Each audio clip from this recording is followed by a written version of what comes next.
All right, hi everybody. We're having a pool party today. This is as close as I wanted to get to pool party close. If you're new with us here, people are clapping because this is my first weekend back. My name is Jason Cusick. I'm the lead pastor here at the church, and I was on a sabbatical for a couple of months. Thanks for allowing me and my family that time away for some rest and renewal, as well as some opportunities to experience the world in a little different way. Before I get into the message today, let me share with you a couple of highlights of what I did while I was away. You know, each week when you give here, you're not only supporting what God is doing in unique ways right here in the South Bay, but you're actually involved in ministry around the world. And so one of the places that my wife and I went to support one of our global partners is the country of Estonia. Now, some of you might be like, where is that? Well, it's actually on the border of Russia, which was a little nerve-wracking while we were there. But Estonia is an amazing, amazing country. It's actually got the lowest population of Christians than any other place in Europe. So the Christian workers that are there are really doing an important job in their work that they're doing. And so my wife and I were part of a marriage conference for ministry leaders and their spouses. Here's a shot of Marie leading one of the workshops that we did, and I was running her PowerPoint presentations on the side. It was a great opportunity to connect with amazing people there. We also visited France, where your giving has helped create two really unique experiences. These are two coffee shops that opened up in France that operate as hubs for Muslim refugees coming into the country, help them get services as well as teach French language classes. In a lot of post-Christian countries, coffee shops are like a key connection point. In some of those countries, you open up a church, nobody shows up. You open up a coffee shop, people show up. And so great work happening. In fact, in France, one of the things that I was able to really learn a lot from was their philosophy is having bridge building conversations. And that is trying to find ways to interact with people who believe differently and just connect and have conversations that can open the way to greater, more spiritual conversations. So it was a great opportunity while I was away to connect with some of our ministry partners.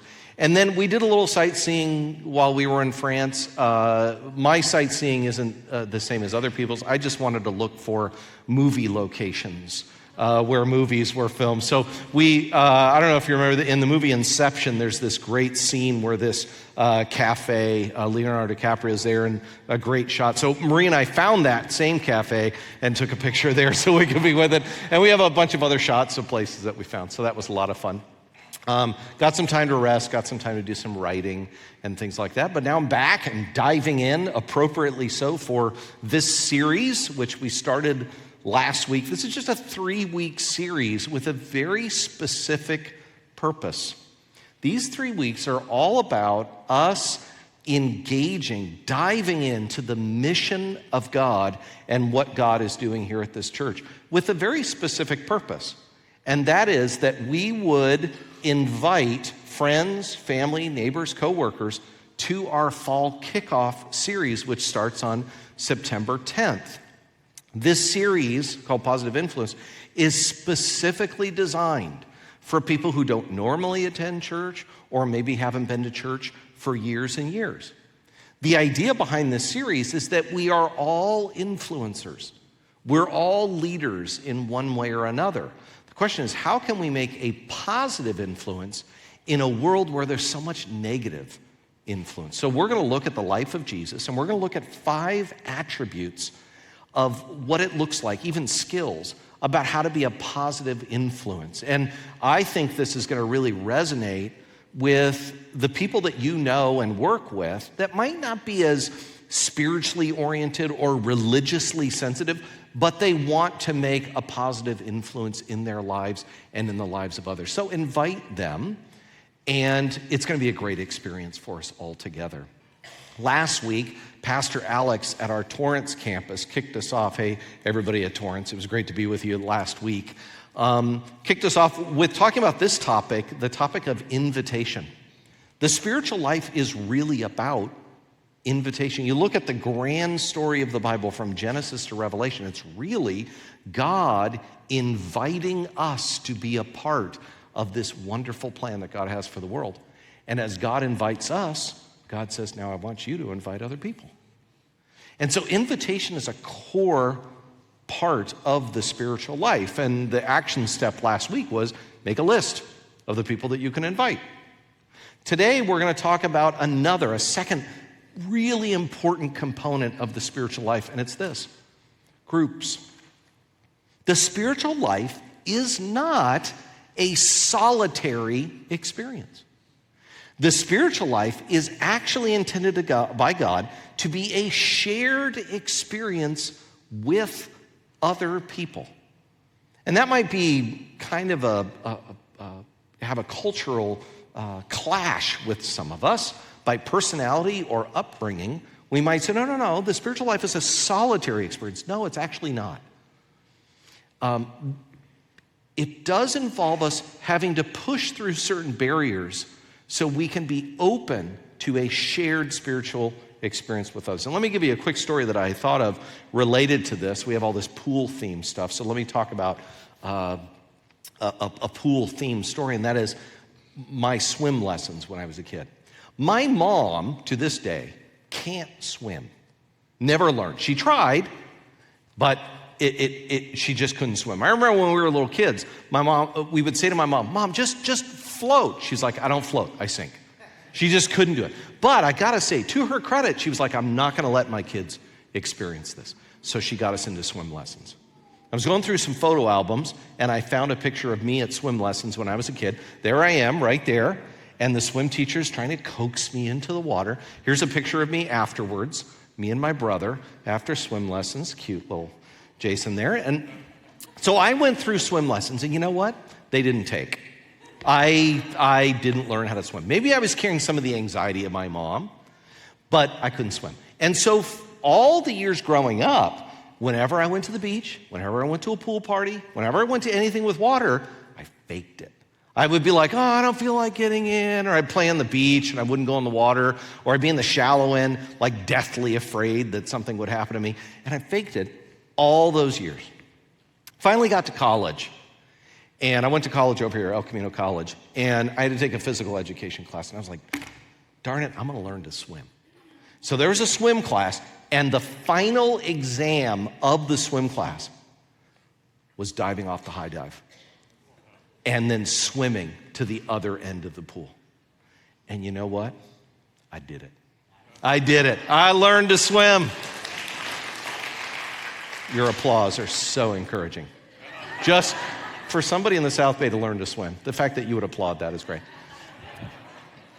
I learned to swim, but to this day, every time I go to a pool, or I go to the beach, or I go someplace where swimming is required, the voices in my head say, you're not really good at this. Or maybe you thought you learned, but you didn't. Or you don't really enjoy this. This isn't going to be good. And what I have to do in those moments is I have to remind myself that those thoughts and feelings are normal and natural given my experiences. But if I can push through those voices, I end up having a really positive experience with other people. What is true for me with swimming is just as true for me when it comes to understanding my spiritual life as something that's supposed to be a shared experience with others. Every time I'm invited to get involved in a group, or go to a life group or a Bible study or some kind of social setting where we're supposed to talk about our spiritual lives and share with each other and learn together, I get certain things going through my mind. I made a little list of them here. I don't know people. Will I feel comfortable? Will it be a safe place to open up?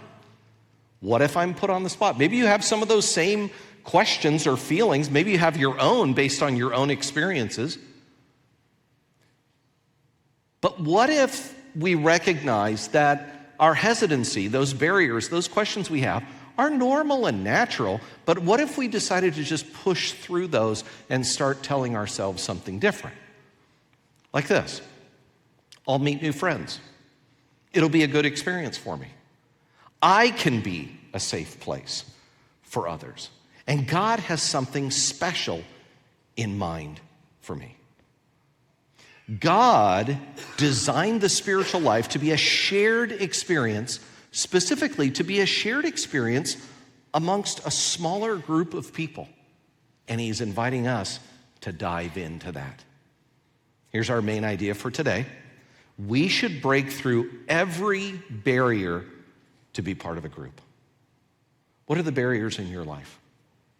Today, I want to share with you two of the most common barriers, and I want to share with you why it's worth it for us to break through those barriers. Here's the first one: time. We're very busy. We only have so much time. Several years ago, I was listening to this great podcast by this leadership guru by the name of Craig Groeschel, and he was talking about time. And he said, time is a limited resource for all of us. In one day, we all only get 24 hours. That's it. We don't get any more. But what we do in that time can be unlimited. I'll give you an example. Can you think of a time in your past, maybe it was recently, where you had a work project or a homework assignment or a craft or something at home that you needed to do, and you only had maybe an hour or two, but once you got into it, something happened, and it's like you got 4 hours of work done within that short amount of time. We only have a limited amount of time, but there's an opportunity within that time that can be limitless. The Bible actually talks about this. The original New Testament of the Bible was written in the Greek language. And in the Greek language, there's two words for time. One of them is chronos. That's the specific amount of time, the 24 hours. But there's also this other word, kairos, which means a moment of time, an opportunity, a season.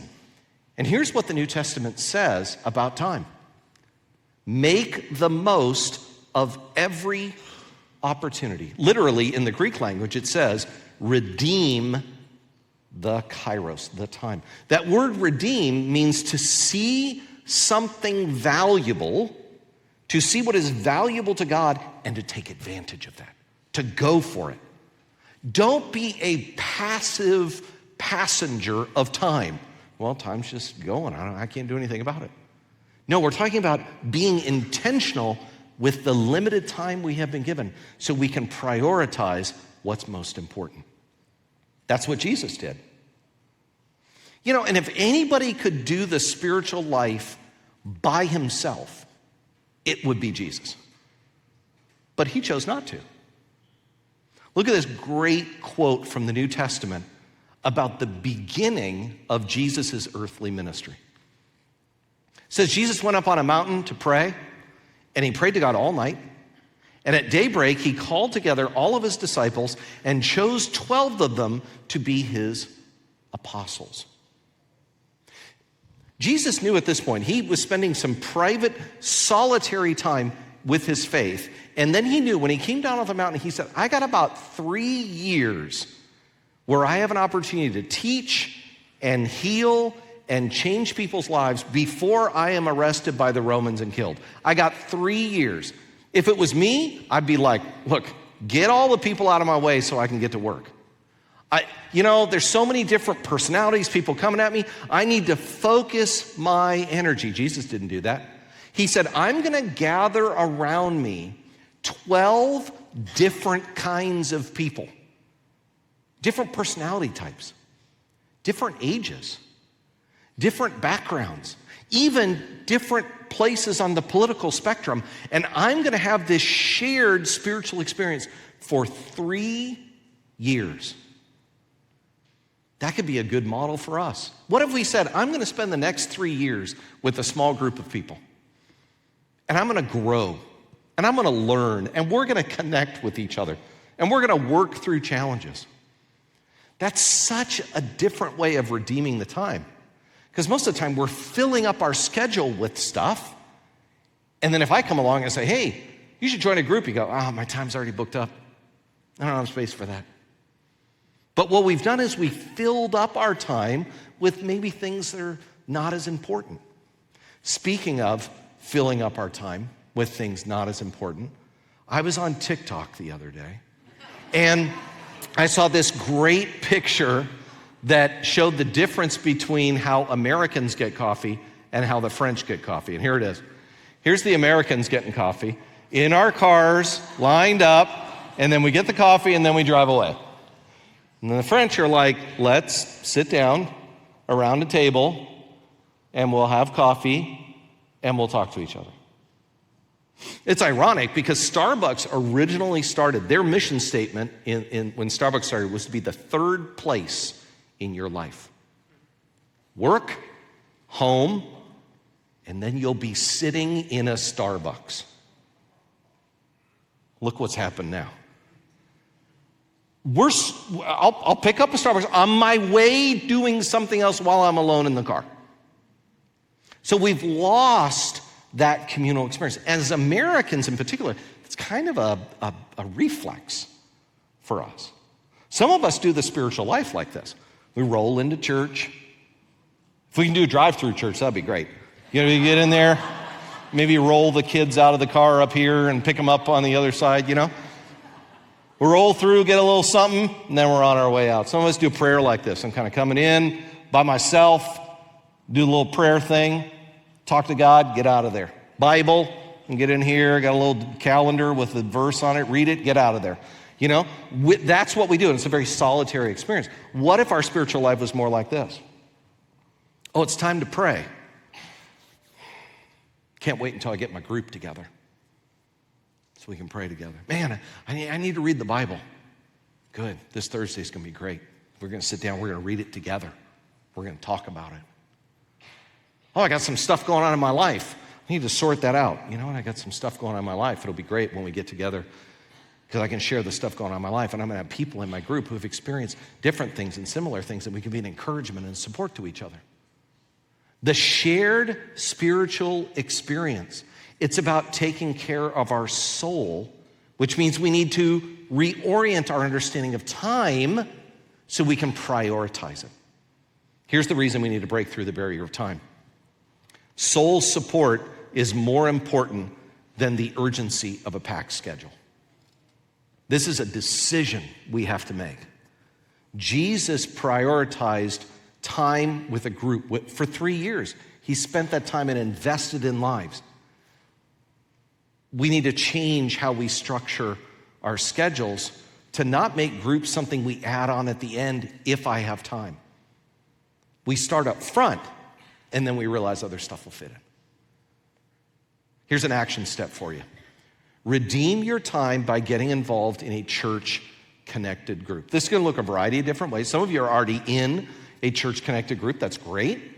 Some of you, as we're approaching here September 10th, that Positive Influence series, we actually have discussion questions and an outline of how to run a group. You could form a group with people that you already meet with. Maybe you want to be part of a group. Maybe you say, I got a home. We could meet at my home. I don't want to run it, but you can meet at my home. Even just for 5 weeks. Hey, we're going to do this 5-week group and see what that's like. Some of you have stuff going on in your lives, depression, anxiety, divorce, struggles in marriage, parenting. We have groups that are specifically around those topics. So I'd like to be in a group for about 10, 12 weeks where I get a chance to process some of that stuff with other people who might be having a shared experience. Some of you might be part of a group already. You're in an exercise group. You're in a surfing group. You're in a crafting group. But there's no spiritual component. We've worked with some of you to integrate a spiritual component to that, to a group that already exists. Here's a QR code. If you want to scan that QR code, we had some people do it right after the service at 9 o'clock and even at Torrance. This is where you can find out about the groups we have. You can also get connected with somebody that can answer your questions, get you into a group, help you find a group, help you start a group, help you enhance the group that you're already part of. Let's redeem the time. Don't be a passive passenger of time. Redeem the time, be intentional, and say yes to having a shared spiritual experience with others. Here's the main idea again. We should break through every barrier to be part of a group. Time, here's the second one that I hear about a lot that we experience here, and it's this one. Anxiety. Now, I am an expert in anxiety in the sense that I'm a very anxious person. I have a lot of social anxiety. And one thing that I've learned through working through my own anxiety, and I've shared it with all of you, is the best way to deal with anxiety is to just dive in. Anxiety is usually about trying to predict uncertainty. Anxiety is an intolerance to uncertainty. Like standing on the edge of the pool, I want to know what temperature it is, I want to know how deep it is, I want to know if I'm going to feel comfortable in it, I want to know if I'm going to be able to swim, I want to know who else is there. But the best way to deal with anxiety is to dive in. Same thing with groups. I was feeling that a few years ago. I was just like, I don't know. I mean, our church, a big part of it is about groups, and I was like, I need to be in a group. So I was like, all right, we're going to do it. We're going to get into something. And so we started this group. This is us after a few years. We're all kind of crazy looking. This isn't everybody in the group.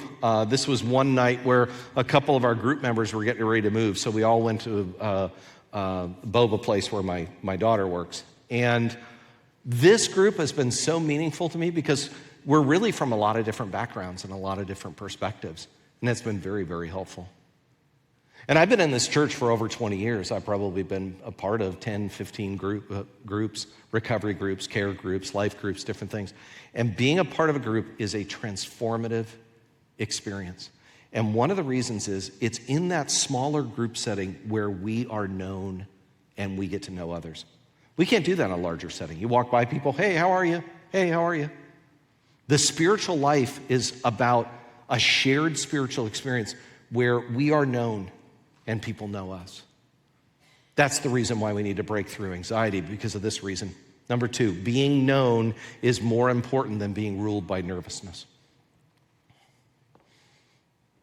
Jesus did the spiritual life with a small group of people for 3 years, and at the end, he wanted it to continue. He knew he was going to physically be leaving them, so he said this to his disciples. He said, I'm giving you a new commandment. Love each other just as I have loved you. You should love each other. Your love for one another will prove to the world that you're my disciples. That's a really powerful statement. Here's what Jesus was saying. I want you to continue to meet together.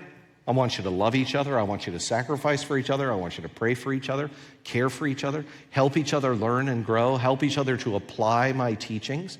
And as you keep meeting with each other, especially because you're all different and you're all from different backgrounds, you all have different perspectives on all kinds of things, but the more you continue to meet together and work to love each other sacrificially, when you do this, the culture around you is going to go,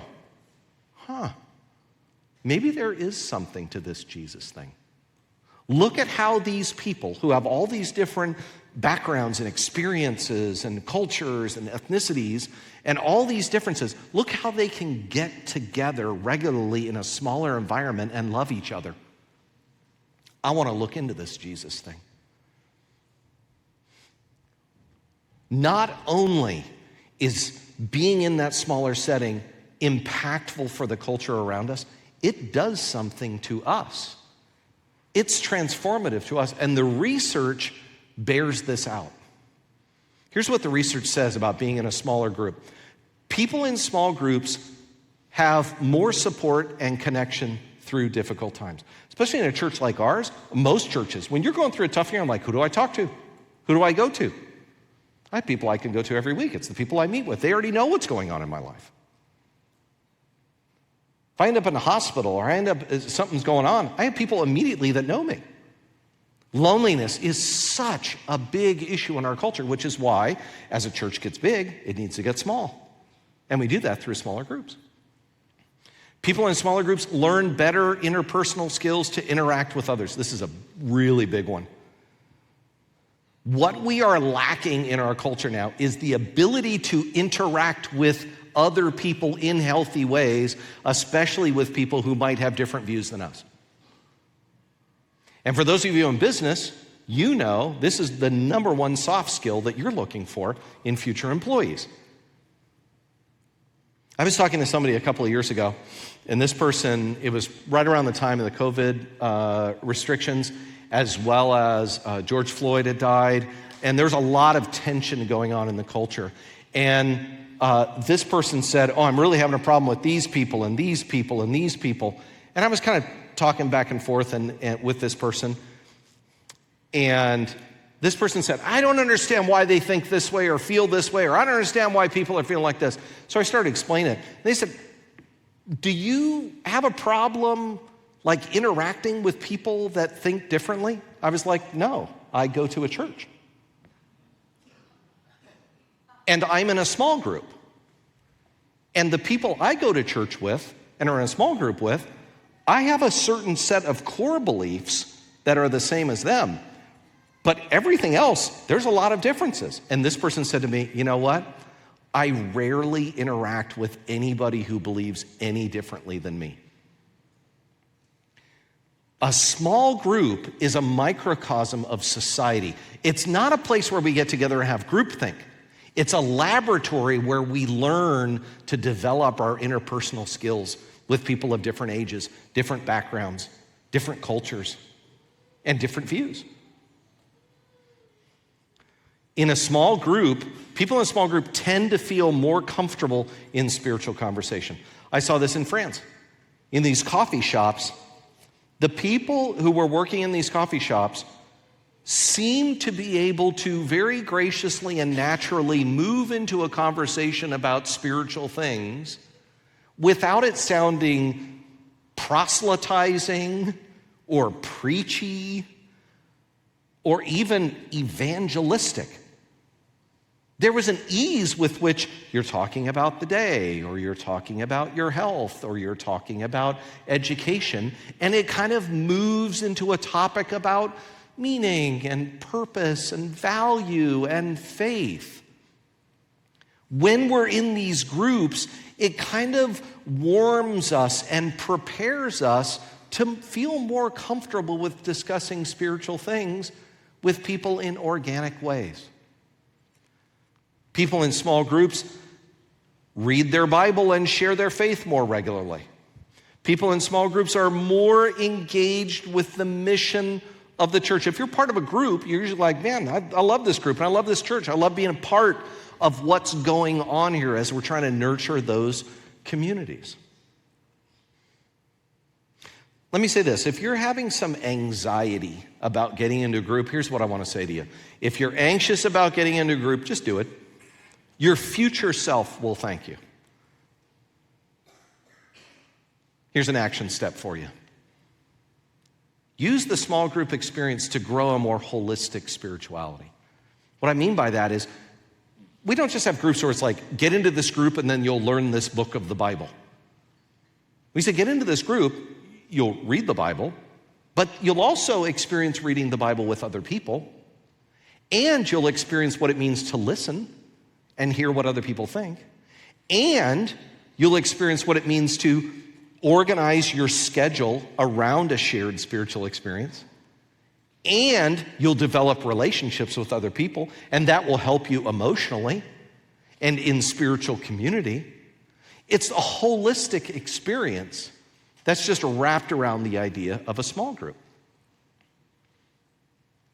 Because that's what God is moving us toward. Jesus was like, I'm going to model living in community, and then I'm going to tell my disciples to keep living in community. The New Testament, early Christians were like, let's not give up on meeting together, they said. But let's keep meeting each other so that we can encourage and spur each other on to good works. They said, let's not give up on that, so let's keep going. And then that carries through Christian history. And in fact, let me share with you one thing in closing. I just want to read a passage of Scripture to you. Here's the passage I'm going to read. And as I'm reading this, I just want you to pick up on all the community group relationship language that's there. This idea of having a shared spiritual experience with other people. And I'm just going to read this a lot like what would have happened in the early Christian church. See, Bibles are a relatively new invention in Christianity. In the old days, in the early Christian movement, Christians would get together, they would sing a little something, and then hopefully they had a letter that had been rotated among the other churches from some spiritual leader. And so sometimes they would get, we have a letter from Paul this morning, and I'm going to read this letter that we got from Paul, and then we're going to try to figure out how to do what the letter says. So I'm going to read to you this section of a letter kind of as a way to finish our time. And again, pick up on the communal language and pick up on what would this letter compel you to do related to groups. Here's what it says. Put on your new nature and be renewed as you learn to know your Creator and become like Him. In this new life, it doesn't matter if you're a Jew or a Gentile, circumcised, uncircumcised, barbaric, uncivilized, slave, or free, Christ is all that matters. And He lives in all of us. Since God chose you to be the holy people He loves, you must clothe yourselves with tender-hearted mercy, kindness, humility, gentleness, and patience. Make allowance for each other's faults and forgive anyone who offends you. Remember, the Lord forgave you, so you must forgive others. Above all, clothe yourselves with love, which binds us all together in perfect harmony. And let the peace that comes from Christ rule in your hearts. For as members of one body, you are called to live in peace. And always be thankful. Let the message about Christ in all its riches fill your lives. Teach and counsel each other with all the wisdom He gives. Sing psalms and hymns and spiritual songs to God with thankful hearts.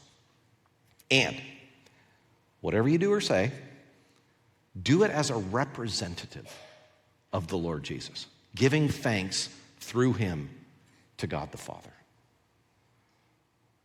God's inviting us into this shared spiritual life with one another, where we teach and counsel and encourage and love and forgive and are patient and tender with each other. Here's what we talked about today. We should break through every barrier to be part of a group.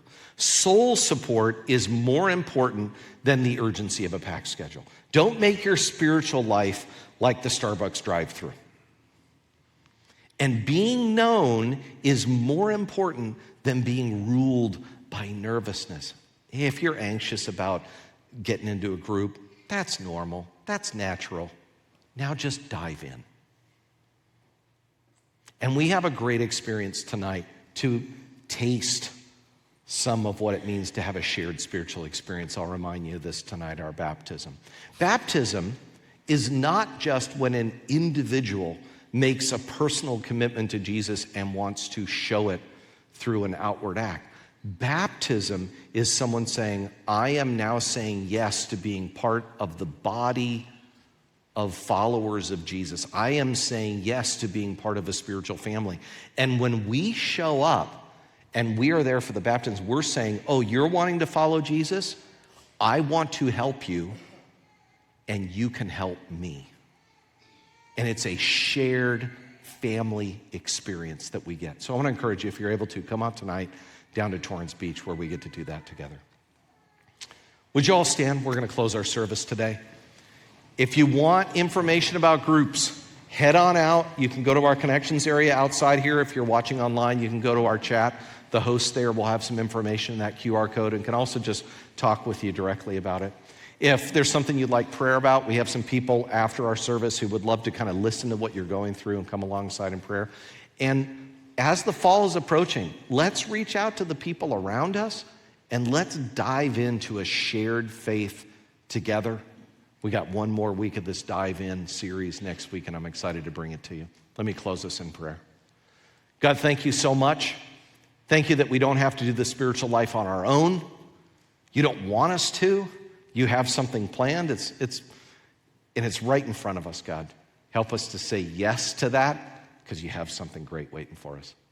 We thank you for that in Jesus' name. Amen. God bless you. Hopefully I'll see you tonight.